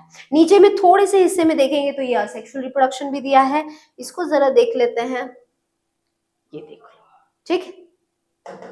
तो ये असेक्सुअल रिप्रोडक्शन चल रहा है। इसमें सिंपली हो क्या रहा है कि ये देखिए स्पोरेंजिया है, ठीक। अब स्पोरेंजिया के अंदर से जितने स्पोर्स हैं वो बाहर निकल रहे हैं, और स्पोरेंजिया के अंदर से जितने स्पोर्स जब बाहर निकल रहे हैं तो वहां से हर एक में से क्या प्रोड्यूस हो रहा है, एक नया माइसीलियम बन रहा है, ठीक। तो हर एक स्पोर में से जब एक नया हाइफी ग्रो कर रहा है तो हम उसी को क्या कह रहे हैं, माइसीलियम। तो सिंपली यहाँ कुछ हो नहीं रहा है, ठीक। तो याद रखेंगे यहाँ पे ये स्पोरेंजियोस्पोर आप इसको बोल देंगे क्योंकि ये असेक्सुअल स्पोर के नाम है, ठीक। तो याद रखिएगा राइजोपस में स्पोरेंजियोस्पोर की मदद से असेक्सुअल रिप्रोडक्शन होता है। तो ये देखिए स्पोर निकला, माइसीलियम ग्रो किया, नया बॉडी बना, बस कोई फ्यूजन वगैरह नहीं हुआ, तभी इसको हम असेक्सुअल रिप्रोडक्शन कहेंगे। ये देखिए पूरी बॉडी दिख रही है, देखिए स्पोरेंजियम का स्ट्रक्चर दिखा है जिसके अंदर ढेरों स्पोर्स पाए जा रहे हैं, ठीक। तो इसके अंदर भी आप देख रहे हैं अल्टरनेट कर रहा है हैप्लॉइड और डाइप्लॉइड स्टेज, ठीक है। तो हम कह सकते हैं एक तरह से कि ये जो साइकिल है ये हैप्लो डाइप्लॉन्टिक साइकिल है, ठीक है। तो इस तरह से ये साइकिल चल रही है, क्लियर है। तो यहाँ पे हमारा जो जाइगोमाइकोटिना है उसके अंदर जो राइजोपस है उसके जीनस के जितने कैरेक्टर्स हैं उनके बारे में हमने देख लिया, किस तरह से रिप्रोडक्शन है, असेक्सुअल स्पोर के नाम, सेक्सुअल स्पोर के नाम, बॉडी कैसी है, सिनोसिटिक है या सेप्टेट है, सब हमने देख लिया। चलो आगे बढ़ते हैं। नेक्स्ट है बच्चों एस्कोमाइकोटिना, ठीक। दो हमने देख लिया, हमने शुरुआत में देख लिया सब डिविजन मिक्सोमाइकोटिना, दूसरा हमने देख लिया आपका ये जाइगोमाइकोटिना। अब हम तीसरे पे आ रहे हैं और ये तीसरा है एस्कोमाइकोटिना। अब यहां से समझ लीजिए बच्चों कि अब इस फंगस के अंदर एडवांस कैरेक्टर शुरू होते हैं, मतलब ये जो सब डिविजन चल रहा है यहां से एडवांस कैरेक्टर दिखना शुरू होता है, ठीक है। अब एडवांस कैरेक्टर का मतलब क्या है, एडवांस कैरेक्टर का मतलब है कि स्पेशल तरह का माइसीलियम होगा, और स्पेशल तरह का माइसीलियम का मतलब है कि सेप्टेट माइसीलियम बनना यहां से शुरुआत हो जाती है। तो सेप्टेट माइसीलियम दिखेगा, पहला एडवांस कैरेक्टर। दूसरा एडवांस कैरेक्टर ये होगा कि इसके अंदर जो सेक्सुअल रिप्रोडक्शन होगा उसमें जो स्पोर्स बनेंगे वो उस सेक्सुअल स्पोर के अलग से नाम रहेंगे। जैसे इससे पहले जाइगोमाइकोटिना में जाइगोस्पोर था सेक्सुअल स्पोर के नाम, यहां से नाम क्या पड़ेगा, एस्कोस्पोर। एस्को निकाल लो और एस्को के आगे स्पोर डाल दो, तो ये हो गया इनका एस्कोस्पोर। और फिर जानेंगे कि इनके अंदर असेक्सुअल स्पोर क्या है, ठीक। ज्यादातर आपको कोनिडिया ही मिलेगा, ठीक, देखिए लिखा हुआ है तो कोनिडिया ही मिलेगा। तो एक तरह से असेक्सुअल स्पोर के नाम पढ़े तो कोनिडिया है। देखिए बच्चों इसी तरह से आपको शॉर्ट नोट बनाना है, बाकी नोट्स तो मैंने वैसे भी कंप्रेस करके आपको पीडीएफ फॉर्म में दे दिया है, आपको और छोटा करने के लिए ऐसे करना है, हर एक जीनस के सामने एक छोटे छोटे नोट बनाइए, सब में लिख लीजिए कि किस तरह का माइसीलियम है, किस तरह के सेक्सुअल स्पोर है, किस तरह का असेक्सुअल स्पोर है, सबका नाम बस लिख लो, बस इतना चीज क्लियर तो आपको वो जीनस पूरा क्लियर, ठीक। बस तो यहाँ पे भी ऐसे ही चलेंगे। अब एस्कोमाइकोटिना के अंदर जो क्लास आता है वो है एस्कोमाइसिटीज, ठीक। ठीक, अब ये जो आपका एस्कोमाइसिटीज है, एक मिनट तो एस्कोमाइसिटीज जो है यहाँ पे इसी के अंदर एस्कोमाइकोटिना के अंदर आता है सब डिविजन के अंदर। इसका दूसरा नाम देखिए बच्चों क्या है, सैक फंजाई बोलते हैं इसको। अब ये नाम याद रखना है, ये इंपॉर्टेंट है, पूछ देगा सैक फंजाई किसको कहा जाता है। तो सैक फंजाई में याद रखिएगा एस्कोमाइकोटिना के अंदर आप लोग को पढ़ना है सैकेरोमाइसिस, एक तरह का ईस्ट है ये, ठीक है। तो ये पढ़ना है, तो आपको याद होना चाहिए कि इन्हीं को सैक फंजाई कहा जाता है। क्यों कहा जाता है इसका रीजन मैं दूंगी, अभी देखते रहिए, ठीक। तो सबसे पहले कुछ जनरल कैरेक्टर्स हैं जो कि एस्कोमाइकोटिना में पाए जाते हैं, उनके बारे में सबसे पहले देख लेते हैं। तो सबसे पहला कैरेक्टर ये है कि जो एस्कोमाइसिटीज होते हैं, ठीक है, इनके अंदर का जो रिप्रोडक्टिव स्पोर स्ट्रक्चर है, रिप्रोडक्टिव स्ट्रक्चर का मतलब जिनके अंदर स्पोर बनेगा, ठीक, उस स्ट्रक्चर को क्या बोलते हैं, एस्कस बोलते हैं। तो देखिए एस्कस अगेन इनके नाम से ही निकल कर आ रहा है, ठीक। तो एस्कस या एस्की भी बोलते हैं। तो एस्कस बनते हैं इनके अंदर, और इसी एस्कस ऐसे बोरे जैसे स्ट्रक्चर होंगे एस्कस, ठीक, इन्हीं के अंदर ढेरों स्पोर बनेंगे। अभी तक जैसे आपको दिख रहा था क्या स्पोरेंजियोस्पोर था, या तो स्पोरेंजियम, सॉरी कह रहे हैं स्पोरेंजियम था, उसके अंदर स्पोर बन रहे थे। यहाँ पे देखिए नाम बदल गया है, इनके जिसके अंदर ये स्पोर बनेंगे, रिप्रोडक्टिव स्पोर्स जो बनेंगे, उनके बाहर का जो ये सैक है उसका नाम बदल जाता है, और उसका नाम क्या पड़ता है, एस्कोमाइकोटिना में एस्कस नाम पड़ता है। मतलब ये जो आउटर कवरिंग है, इसको पूरे स्ट्रक्चर को हम एस्कस बोलेंगे, और इसके अंदर जो सेक्सुअल स्पोर बनेंगे उसको क्या बोलेंगे, एस्कोस्पोर कहेंगे। देखिए कितना आसान है यहाँ से याद रखना, बस ये पता होना चाहिए कि हाँ कौन सा नाम है सब डिविजन का या क्लास का। ज्यादातर ये टेरेस्ट्रियल है, मतलब मैदानी क्षेत्र में पाए जाते हैं, पैरासिटिक हो सकते हैं या कॉप्रोफाइलस हो सकते हैं, यूनिसेल्युलर या मल्टीसेल्युलर हो सकते हैं। ठीक, माइसीलियम जो है वो सेप्टेट है, बता चुकी हूँ, एडवांस कैरेक्टर पहला ही सेप्टेट माइसीलियम यहाँ से शुरुआत हो जाती है बनने की। मतलब अब जो माइसीलियम है उसमें मल्टी न्यूक्लिएटेड कंडीशन बनते ही सेप्टा फॉर्मेशन, या तो दूसरे आम शब्दों में कहें तो वॉल फॉर्मेशन शुरू हो जाता है। तो यहाँ पे सेप्टेट और ब्रांच्ड हाइफी देखने को मिलेगा। सेल वॉल जो है वो किसका बना है, काइटिन का बना है और बीटा ग्लूकन्स का बना है। यहाँ पे साइटोप्लाज्म कंटिन्यूटी जो है ड्यू टू सेप्टल पोर से बनती है, साइटोप्लाज्मिक कंटिन्यूटी बनी रहती है किस वजह से, ड्यू टू सेप्टल पोर्स। ठीक है, तो सेप्टल पोर्स यहाँ पे बने रहते हैं। सेप्टल पोर्स का मतलब होता है बच्चों बता रही हूँ उसको,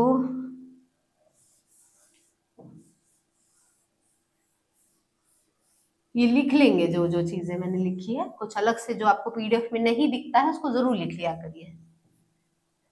तो कहने का मतलब ये है कि ये रहा इसका हाइफी। ठीक है, एक ही साइटोप्लाज्म है, न्यूक्लियस बन गया अलग अलग, सपोज करते हैं इसमें 4 न्यूक्लियस है, ये वॉल बन गया। ठीक है, ये वॉल क्या कर रहा है, ये सेप्टा क्या कर रहा है, एक के साइटोप्लाज्म को दूसरे से अलग कर रहा है। बट इसमें देख रहे हैं ध्यान से, मैंने बीच बीच में लाइन छोड़ी हुई है, ये बताता है कि इन सेप्टा के बीच में छोटे छोटे पोर्स हैं। वो पोर्स क्या करते हैं, उनकी मदद से इनका इधर का जो साइटोप्लाज्म है वो आसानी से इधर के साइटोप्लाज्म में एंट्री ले लेगा। ठीक, तो इधर का साइटोप्लाज्म इधर आ सकता है, इधर का साइटोप्लाज्म इधर आ सकता है, तो इसको कहते हैं साइटोप्लाज्म की कंटिन्यूटी बने रहना, इधर से उधर जा पाना, उधर से इधर जा पाना, तो ये चीज होती है। ठीक, तो इसीलिए कहा जा रहा है कि साइटोप्लाज्म में जो कंटिन्यूटी है ये सेप्टा में पाए जाने वाले पोर्स, छोटे छोटे छेद होते हैं उनके वजह से हो पाती है। असेक्सुअल रिप्रोडक्शन कोनिडिया की मदद से होगा, बता चुकी हूँ। ठीक, और ये हमेशा याद रखिएगा, यहाँ पे देखिए 2 टर्म मिलेंगे आपको, एक को मिलेगा एक्सोजीनस, एक मिलेगा एंडो।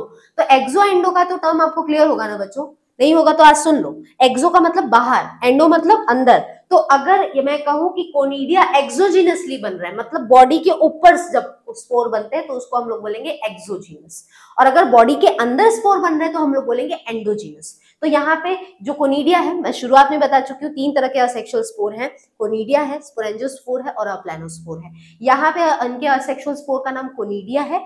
तो कोनिडिया इनकी बॉडी में ऊपर पे बनता है, और जिस ब्रांच पे बनेगा उसको हम लोग क्या बोलेंगे, फोर मतलब ब्रांच, और जिस ब्रांच पे बनेगा उसको क्या बोलेंगे, कोनिडियोफोर। कोनिडियोफोर पे जो स्पोर है वो कोनिडिया है, याद रखिए इस तरह से।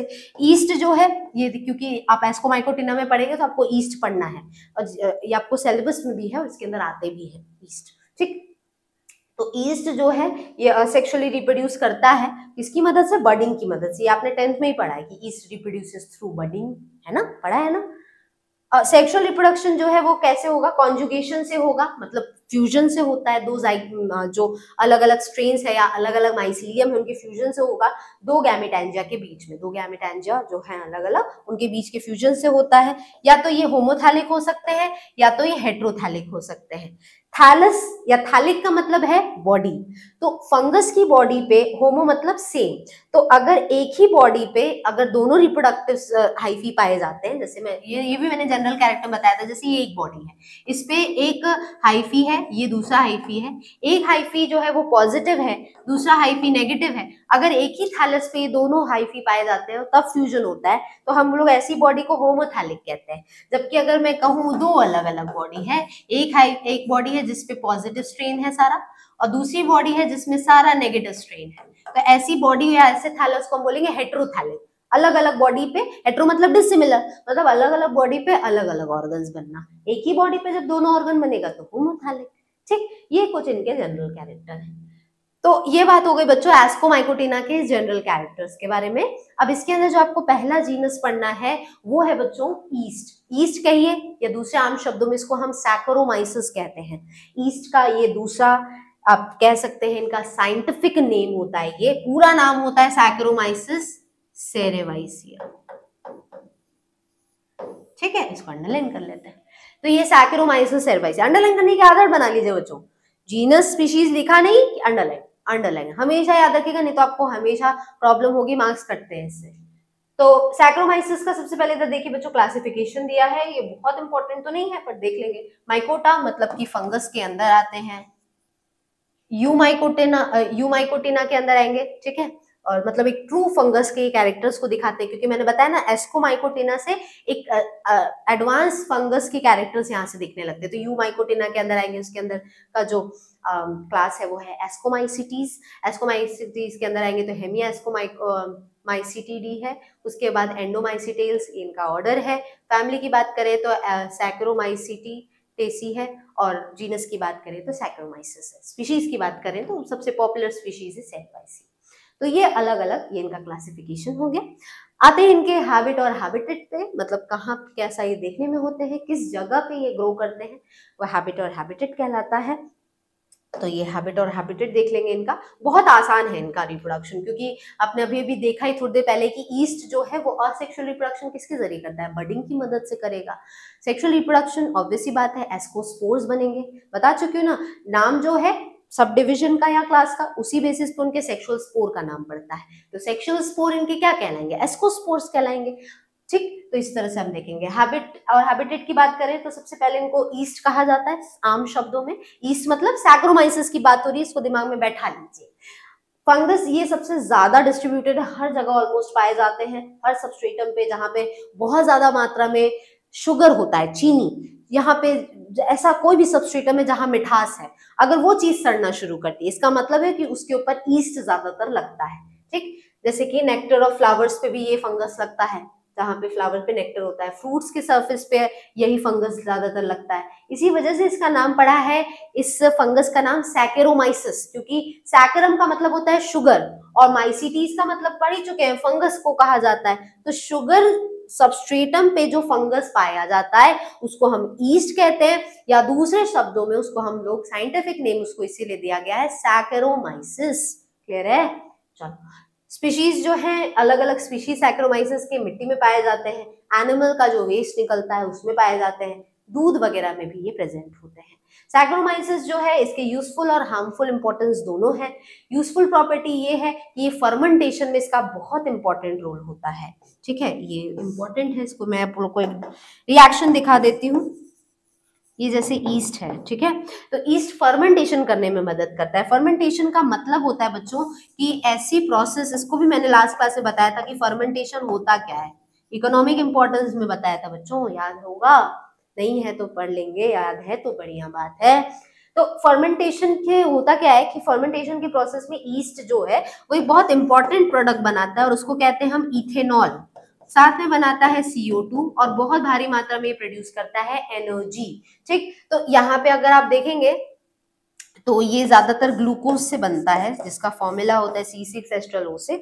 इसी से एक दूसरा प्रोडक्ट बनता है पायरुवेट या पायरुविक एसिड, और आगे चल के यही पायरुवेट जब इसको ऑक्सीजन नहीं मिलता, ऑक्सीजन की एब्सेंस होती है, तो ऑक्सीजन की एब्सेंस में ये क्या करता है, पायरुविक एसिड से इथेनॉल बनाता है, और ये हमेशा ईस्ट की बॉडी में होती है।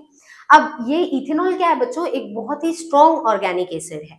तो कई बार ऐसा होता है कि जो ईस्ट है उसकी जब बॉडी में इथेनॉल जो है वो 13% हो जाता है, तो अपने आप इथेनॉल की जो है वो मृत्यु हो जाती है, इथेनॉल की बॉडी डेड कर जाती है।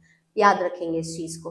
भले ही इथेनॉल जो है वो ईस्ट की बॉडी में बनता है, बहुत इंपॉर्टेंट है ये इकोनॉमिकली भी कि इससे अल्कोहल बनता है, इथेनॉल बनता है, बट इसके बावजूद ईस्ट जो है उसकी लाइफ साइकिल इतनी छोटी इसीलिए होती है क्योंकि जहां इसके बॉडी में इथेनॉल की मात्रा बढ़ने लगती है, एक पॉइंट ऐसा आता है कि इथेनॉल मर जाता है क्योंकि वो सह नहीं सकता इतना इथेनॉल अपनी ही बॉडी में। तो इसीलिए इसकी जो लाइफ साइकिल है वो बहुत छोटी होती है। ठीक, नेक्स्ट आते हैं। नेक्स्ट में बात करेंगे बच्चों इनके स्ट्रक्चर की। तो स्ट्रक्चर देखिए इधर भी दिया हुआ है, मैंने डायग्राम से दिखाया है।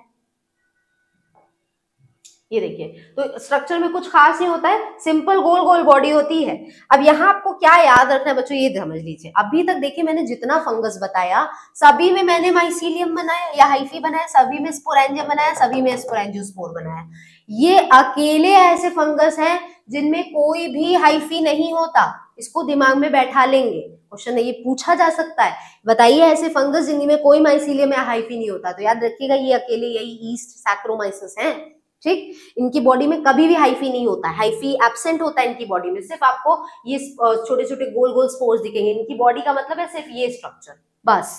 ठीक, चलो तो ये देखिए स्ट्रक्चर की बात करें तो स्ट्रक्चर में आपको दिखेगा कि बॉडी पूरी तरह से यूनिसेल्युलर है। ठीक, बॉडी यूनिसेल्युलर है, एक्सेप्शन है अगेन, ये क्या है, ये एक्सेप्शन है, क्योंकि ज्यादातर जो फंजाई की बॉडी होती है ना वो ढेरों टाइप के सेल से मिलकर बनी होती है। मतलब नॉर्मली फंगस की जो बॉडी है वो मल्टी सेल्युलर होती है। ठीक, बट यहाँ पे क्या है, ईस्ट अकेला ऐसा फंगस है जो यूनिसेल्युलर होता है, तो याद रखिएगा इसीलिए। ठीक है, और यहाँ पे हाइफी से मिलकर बना नहीं होता, not made up of hyphae. ठीक, समटाइम्स इसके जो सेल्स हैं वो एक से साथ एक जुड़ जाते हैं, कई बार जैसे ये 2-3 सेल है। ठीक है, तो कई बार ये होगा कि ये एक के ऊपर एक आ जाते हैं, तो कुछ ये ऐसा स्ट्रक्चर बना लेंगे, ये आ गए, तो कहीं ना कहीं क्या कर रहे हैं, चेन फॉर्मेशन करते हैं। तो ये चेन बनाते हैं, इसको स्यूडोमाइसीलियम भी कहते हैं। तो कहीं ना कहीं ये थ्रेड जैसा तो है बट एक्चुअल में इसमें हाइफी है नहीं। तो जब एक्चुअल में हाइफी या माइसीलियम नहीं है तो हम लोग वो चीज गलत है, वो चीज फॉल्स है। तो फॉल्स के लिए यूज होता है बच्चों एक वर्ड स्यूडो, तो इनमें स्यूडो माइसीलियम बनता है। इसीलिए जो जीनस है ये कैसे होते हैं, पॉलीमॉर्फिक होते हैं, मतलब वैरायटी वैरायटी के शेप में पाए जाते हैं। मॉर्फिक का मतलब बाहरी अपीयरेंस, पॉली का मतलब अलग अलग, ढेर सारे, तो ढेर सारे शेप में ये पाए जाते हैं। इनका नेचर डिपेंड करता है कि जिस मीडियम में ये ग्रो कर रहे हैं। ज्यादातर ईस्ट ये जो होते हैं ये इनका कोई कलर नहीं होता, कलरलेस होते हैं ये। लेकिन जब अगर इनको लैब के अंदर बनाया जाता है, किसी मीडियम पे ग्रो कराया जाता है, तो ये कभी पिंक होते हैं, कभी व्हाइट होते हैं, या क्रीम कलर के भी ये होते हैं। शेप की बात करें तो शेप ज्यादातर कैसा है, इनका गोल है, स्फेरिकल है। तो स्फेरिकल, ओवल या सिलेंड्रिकल शेप के ये हो सकते हैं। और इनका एक डेफिनेट सेल वॉल है, और सेल वॉल है तो बच्चों जान चुके हैं कि फंगस का सेल वॉल काइटिन का बना होता है। ठीक है, या फंगल सेल्यूलोज का बना होता है। इसके अंदर कार्बोहाइड्रेट्स, मनन और ग्लूकन भी पाया जाता है इनके सेल वॉल में। तो ये खासियत है, ये स्ट्रक्चर है ईस्ट की बॉडी का। ठीक, नेक्स्ट आते हैं इनके रिप्रोडक्शन पे। रिप्रोडक्शन में हम लोग 2 जरिए देखेंगे, जहां हमने असेक्सुअल रिप्रोडक्शन देख लिया और सेक्सुअल रिप्रोडक्शन देख लिया है, कंप्लीट। ठीक है, लाइफ साइकिल देख लेंगे। तो देखिए कितना आसान है, इतना भी टफ नहीं है जितना आप समझ लेते हैं। कितना फंगस के जीनस है कैसे पढ़ेंगे, एल्गी कितने जीनस है कैसे पढ़ेंगे, बताया ना मैंने कैसे सबको कंप्रेस करके पढ़ना है, वही तरीका अपनाना है।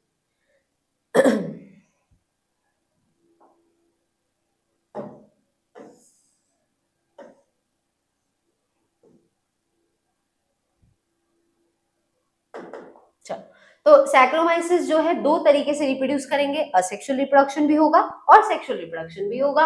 असेक्सुअल रिप्रोडक्शन शुरू से ही देख रहे हैं, बडिंग के जरिए होता है। याद रखिएगा बच्चों, तो आप बहुत छोटे क्लास से पढ़ते आ रहे हैं कि ईस्ट में असेक्सुअल रिप्रोडक्शन बडिंग के जरिए होता है।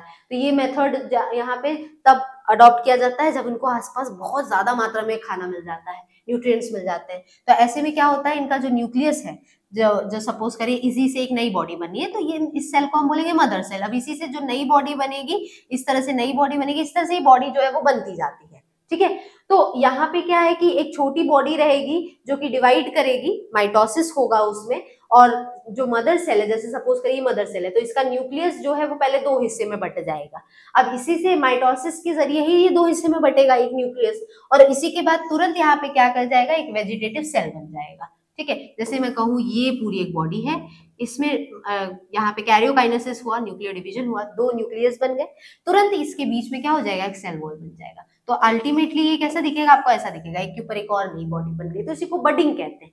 तो एक वेजिटेटिव सेल बनेगा जिसे हम बड कहते हैं। अब ये न्यूक्लियाई जो है वो क्या करेगा, धीरे से फिर एक नया जो बड बना है उसमें अगर सपोज करिए 2 न्यूक्लियाई है जो मदर सेल में बना, तो अब ये जो एक नया न्यूक्लियाई है उसको पुश कर दिया जाएगा, और ये पुश करके कहाँ चला जाएगा, एक नए जो सेल बना है उसमें चला जाएगा। तो इस तरह से ये होता है, और बड तब जाके पेरेंट सेल से अलग हो जाता है। इसी प्रोसेस को हम बडिंग कहते हैं। फिर सेल वॉल जो बनेगा उससे दोनों सेल अलग हो जाएंगे, तो नए सेल्स इस तरह से ये बनते हैं। तो बडिंग एक तरह से इनके अंदर असेक्सुअल रिप्रोडक्शन करने का इनकी बॉडी में एक जरिया है। ठीक, नेक्स्ट है बच्चों एंडोस्पोर बनना। ठीक, तो एंडो का मतलब पहले बता चुकी हूँ अंदर, एक्सो मतलब बाहर, तो स्पोर जब बॉडी के अंदर बनता है तो उसे एंडोस्पोर फॉर्मेशन कहते हैं।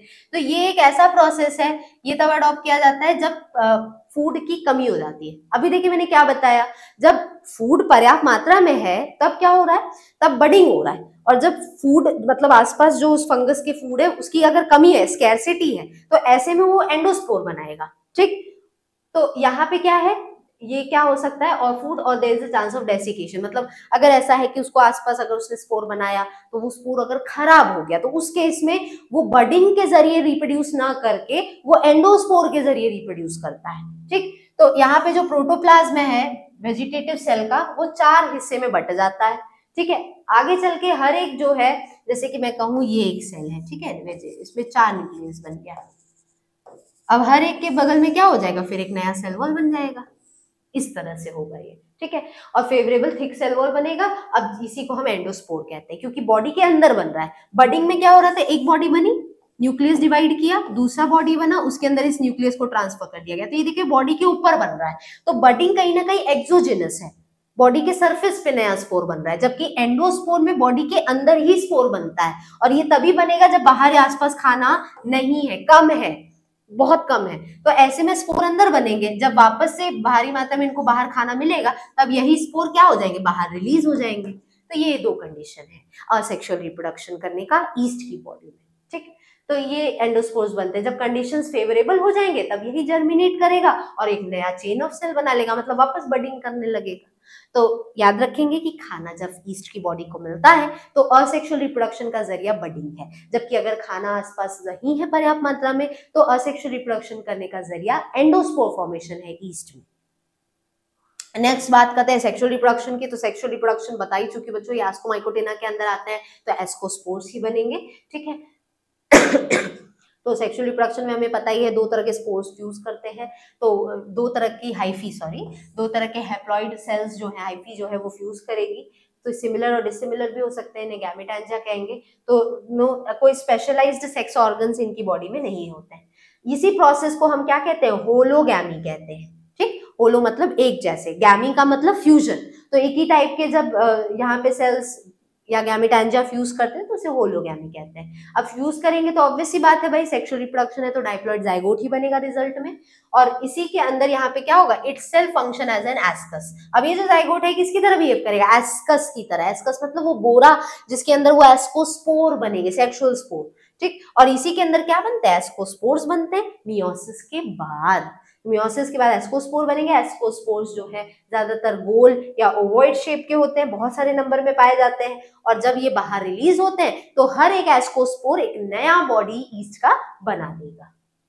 तो देखिए ये इसका पूरा लाइफ साइकिल है। थोड़ा सा ब्लर होगा बच्चों, थोड़ा सा मैनेज करिएगा इस चीज को। तो देखिए यहाँ पे क्या हो रहा है कि कहाँ से शुरुआत करते हैं, चलिए ये देखिए एक तरीका है यहाँ बडिंग का। तो बडिंग हमें पता ही है एक तरह का क्या है, ये असेक्सुअल रिप्रोडक्शन है। तो यहाँ असेक्सुअल रिप्रोडक्शन चल रहा है, जिससे बडिंग हो रही है, बॉडी में एक नया न्यूक्लियस बना, फिर ये 2 बॉडी में 2 हिस्से में बट गई और हर एक जो है वो रिलीज हो गया। तो ये हो गया सेक्सुअल रिप्रोडक्शन बडिंग का जरिया, या तो एंडोस्पोर बनेगा। अब अगर मैं यहाँ पे कहूँ कि सेक्सुअल रिप्रोडक्शन हो रहा है, तो सेक्सुअल रिप्रोडक्शन में क्या होगा बच्चों, यहाँ से शुरुआत करते हैं स्पोर्स से। अब देखिए 2 तरह की बॉडी है, एक जिनमें पॉजिटिव चार्ज है, एक जिनमें नेगेटिव चार्ज है, तो हम समझ गए यहाँ 2 तरह की बॉडी। अब 2 तरह की बॉडी है तो दोनों का फ्यूजन होगा। एक तरह से प्रोसेस चल रही है यहाँ कॉन्जुगेशन की, एक टाइप ऑफ सेक्सुअल रिप्रोडक्शन है, दोनों फ्यूज किए, फ्यूजन से क्या हुआ, प्लाज्मोगैमी हुआ, 3 हिस्से में बटा होगा। सबसे पहले प्लाज्मोगैमी हुआ, फिर कैरियोगैमी होगा, फिर मियोसिस होगा। तो सबसे पहले इन दोनों का साइटोप्लाज्म जो है वो फ्यूज हो गया। अभी देखिए दोनों न्यूक्लियस नहीं फ्यूज हुए, न्यूक्लियस दोनों अलग अलग है, तो डाइकैरियोटिक स्टेज चल रही है। तो अब ये सेल्स जो है वो साइज में बड़े हो रहे हैं, फिर इसमें बडिंग हो रहा है, और फिर आगे चल के मतलब फिर आगे क्या होगा कि प्लाज्मोगैमी होने के बाद कैरियोगैमी होगा, मतलब कि ये जो 2 न्यूक्लियस है ये फ्यूज करके क्या बन जाएंगे, एक ही न्यूक्लियस बन जाएंगे, तो ये कैरियोगैमी हो जाएगा। कैरियोगैमी होने के बाद क्या होगा, मियोसिस होगा, रिडक्शन डिवीजन होगा। रिडक्शन डिवीजन होने की वजह से क्या होगा कि ये जो जाइगोट बनेगा आगे रिजल्ट में, देखिए प्लाज्मोगैमी हुआ, कैरियोगैमी हुआ, अब मियोसिस हो गया, तो उसके बाद इधर जो जाइगोट बना है, इस जाइगोट के अंदर क्या रहेगा, ये इसकी बाहरी बॉडी को हम क्या बोलेंगे, एस्कस बोलेंगे। अब यही जो एस्कस है, इसके अंदर जो स्पोर होंगे उसको हम एस्कोस्पोर कहेंगे। तो ये अंदर जो आपको स्पोर दिख रहे हैं इसको हम लोग बोलेंगे एस्कोस्पोर। अब हर एक एस्कोस्पोर जब देखिए बॉडी टूट गई, ये रिलीज हो गया, तो हर एक स्पोर वापस से क्या करेगा, एक नया साइकिल शुरू करेगा। तो इस तरह से लाइफ साइकिल चलती है एक ईस्ट की बॉडी में। असेक्सुअल रिप्रोडक्शन बडिंग के जरिए या एंडोस्पोर बनने के जरिए, और दूसरा सेक्सुअल रिप्रोडक्शन एस्कोस्पोर्स की मदद से। ठीक, तीन तरह के स्टेज को फॉलो करके एस्कोस्पोर ही बनेगा। प्लाज्मोगैमी होगा, कैरियोगैमी होगा, मियोसिस होगा, तब जाके एस्कोस्पोर बनेंगे। जिसके अंदर बनेंगे उसको हम एस्कस बोलेंगे। किसके अंदर ये ईस्ट आता है, एस्कोमाइकोटिना के अंदर आता है। ठीक, तो बच्चों यहाँ पे ये सैक्रोमाइसिस सर्वाइसिया जो था बेसिकली जो ईस्ट है वो कहाँ पे इस्तेमाल होता है बच्चों, ब्रेड बनाने में इस्तेमाल होता है। ठीक, अल्कोहल प्रोड्यूस करने में इस्तेमाल होता है। तो इस सब इकोनॉमिक इंपॉर्टेंस मैंने बताया। तो सैक्रोमाइसिस सर्वाइसिया का ये एक लाइफ साइकिल हो गया। स्पीशीज स्पेसिफिक नहीं रहेंगे, सिर्फ जीनस के हिसाब से ये चलेंगे। एक जीनस की ये लाइफ साइकिल होती है। देखिए इसका डाइप्लॉइड स्टेज चल रहा है क्योंकि यहाँ देखिए 2n की कंडीशन रहेगी, और नीचे वाले ये जो आधा हिस्सा है इसमें n कंडीशन चल रही है। यहाँ पे जितने भी स्पोर्स हैं सब में n नंबर का क्रोमोसोम होगा। तो यहाँ पे बच्चों ये पूरा हमारा टॉपिक कंप्लीट होता है। आज हमने देखिए दो तीन अलग अलग सब डिविजन पढ़ लिया। जाइगोमाइकोटिना पढ़ा, उसके अलावा हमने सबसे पहले मिक्सोमाइकोटिना पढ़ा, फिर आपने जाइगोमाइकोटिना पढ़ा, फिर एस्कोमाइकोटिना पढ़ा। आगे एस्कोमाइकोटिना में कुछ एक दो जीनस और है, उसे कंप्लीट करेंगे, फिर हम पहुंचेंगे बेसिडियोमाइकोटिना। आई होप बच्चों आज का जो क्लास है आपके लिए यूजफुल रहा होगा। जाते जाते मैं आप लोग को अपने ऑनलाइन कोर्स के बारे में एक बार आपको बता दूं। हमारा जो ये ऑनलाइन कोर्स है ये रन करता है हमारे एक स्पेशल तरह के ऐप पे। उस ऐप का नाम है डीएनएस एजुकेयर ऐप। इस ऐप पे हम लोग हमारा जो पूरा कोर्स है बीएससी का वो रन कराते हैं। बीएससी में और भी कोर्सेज हमारे चलते हैं, जैसे बीएससी मैथ्स चलता है, बायोलॉजी जो चलता है, ये एग्रीकल्चर भी चलता है और बीकॉम भी चलता है। अगर आप भी घर बैठे बैठे हमारा एक कोर्स परचेज करना चाहते हैं तो कुछ ये कोर्स के फीचर्स हैं जो आपको मिल जाएंगे, जैसे कि आपको हमारे रिकॉर्डेड लेक्चर्स मिल जाएगा, लाइव लेक्चर्स भी हम बाद में कराएंगे।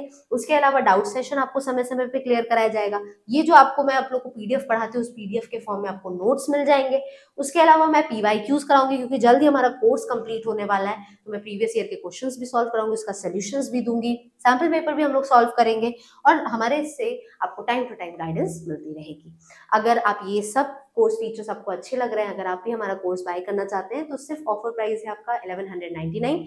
ये वन टाइम पेमेंट कोर्स है। 6 मंथ्स का जो ये पूरा एक सेमेस्टर का ये फीस है, पूरी 1 मंथ या 2 मंथ की फीस नहीं है, पूरे एक सेमेस्टर की ये फीस है।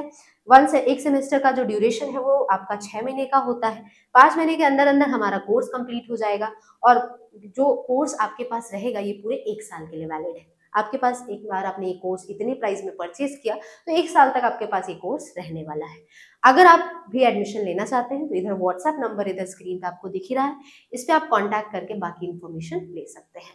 बच्चों मिलते हैं हम लोग नेक्स्ट क्लास में नए टॉपिक के साथ में। एस्कोमाइकोटिना के और जीनस के बारे में डिस्कस करेंगे। अभी के लिए इतना ही रहेगा। Thank you.